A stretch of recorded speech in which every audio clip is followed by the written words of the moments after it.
Halo semuanya, perkenalkan nama saya Nelaras Tumorang, Fakultas Ilmu Kesehatan, Prodi dan Teknologi Laboratorium Medis, akan membahas tentang sistem digesti 2 dengan mata kuliah Anatomi dan Fisiologi Manusia oleh Bapak Ahmad Fauroji, JTS, SSI, MSc.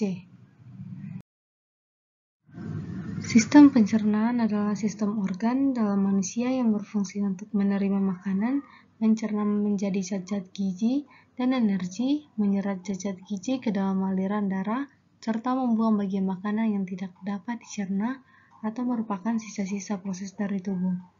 Fungsinya adalah yang pertama menghancurkan makanan menjadi yang lebih halus, yang kedua mengeluarkan zat-zat yang tidak dapat dicerna oleh tubuh.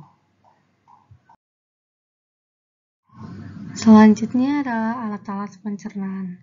Alat-alat pencernaan terbagi atas dua, yaitu yang pertama, saluran pencernaan, merupakan saluran yang memproses makanan dengan cara mengunyah, menelan, serta pencampuran. Dan yang kedua adalah kelenjar pencernaan. Alat ini merupakan dapat menghasilkan enzim-enzim untuk pencernaan secara kimiawi. Alat-alat pencernaan yaitu rongga mulut, kelenjar ludah, usus halus, appendix, esofagus atau kerongkongan, hati, pankreas, lambung, kantong empedu, dan usus besar.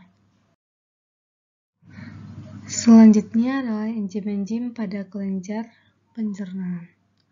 Yang pertama adalah mulut.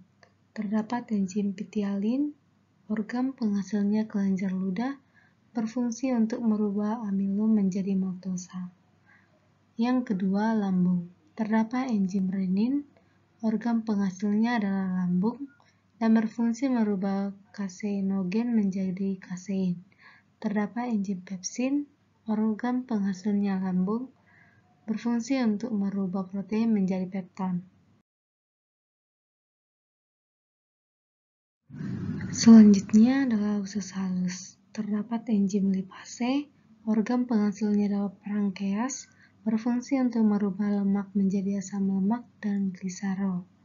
Yang kedua, terdapat enzim tripsin, organ penghasilnya adalah pankreas, berfungsi untuk merubah protein menjadi asam amino.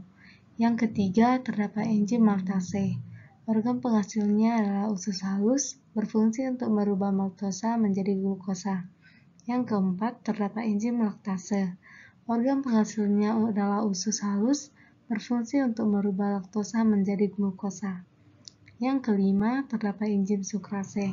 Organ penghasilnya adalah usus halus, berfungsi untuk merubah sukrosa menjadi glukosa dan fruktosa. Dan yang terakhir adalah terdapat enzim amilase. Organ penghasilnya adalah pankreas, berfungsi untuk merubah amilum menjadi glukosa. Saluran pencernaan terletak di bawah diafragma yang disebut saluran gastrointestinal yang berfungsi untuk menyediakan makanan, air, dan elektrolit bagi tubuh dan nutrisi yang dicerna sehingga siap diabsorpsi. Yang pertama, sistem pencernaan terdiri dari saluran alimentar atau pencernaan yang merupakan tuba muskular panjang yang membentang dari mulut sampai ke anus dan organ-organ aksesorisnya seperti gigi, lidah, kelenjar saliva, kantung empedu, dan pankreas. Yang kedua, saluran pencernaan terletak di bawah diafragma yang disebut saluran gastrointestinal yang berfungsi untuk menyediakan makanan, air, dan elektrolit bagi tubuh dari nutrisi yang dicerna sehingga siap diabsorpsi. Yang ketiga, pencernaan berlangsung secara mekanik dan kimia yang meliputi proses-proses berikut. Yang pertama, ingesti, yang kedua pemotongan dan penggilingan, yang ketiga peristalsis, yang keempat digesti, yang kelima absorpsi, dan yang keenam adalah egesti atau defekasi. Gangguan pada sistem pencernaan. Gangguan pada sistem pencernaan makanan disebabkan oleh pola makan yang tidak benar, serta adanya infeksi, bakteri, dan kelainan pada organ pencernaan. Contohnya adalah gangguan-gangguan pada sistem pencernaan ialah sebagai berikut. Yang pertama, diare. Yang kedua, sembelit atau konstipasi. yang ketiga tukak lambung atau ulkus, yang keempat parotitis, yang kelima kolik, yang keenam infeksi usus buntu atau appendicitis, dan yang terakhir adalah serostomia. Gangguan pada sistem pencernaan termasuk yaitu diare.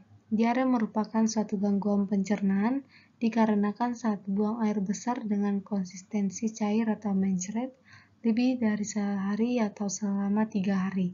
Penyebabnya seperti ansietas atau stres atau organisme perusak yang melukai dinding. Diare dalam jangka waktu yang lama dapat menyebabkan hilangnya air serta garam mineral sehingga dapat menimbulkan dehidrasi. Yang kedua adalah sembelit atau konstipasi. Konstipasi atau sering dikenal dengan sembelit merupakan kesulitan atau defekasi yang terjadi karena feses keras atau kering, sehingga menimbulkan kebiasaan defekasi yang tidak teratur. Faktor psikogenik, kurang aktivitas, asupan cairan yang tidak adekuat, dan abnormalitas usus. Sembelit terjadi apabila kim atau bubur makanan masuk ke usus dengan sangat lambat, jadi air terlalu banyak diserap usus. Makanya feses menjadi keras dan kering. Yang ketiga adalah tukak lambung atau ulkunus. Tukak lambung atau ulkunus terjadi akibat dinding lambung diselubungi mukus yang terdapat kandungan enzim di dalamnya. Pertahanan mukus rusak, maka enzim pencernaan akan memakan bagian kecil dari lapisan permukaan lambung. Tukak lambung ini menyebabkan lubang pada dinding lambung, sehingga isi lambung jatuh di rongga perut, dan tukak lambung ini juga sebagian besar disebabkan oleh infeksi bakteri jenis tertentu.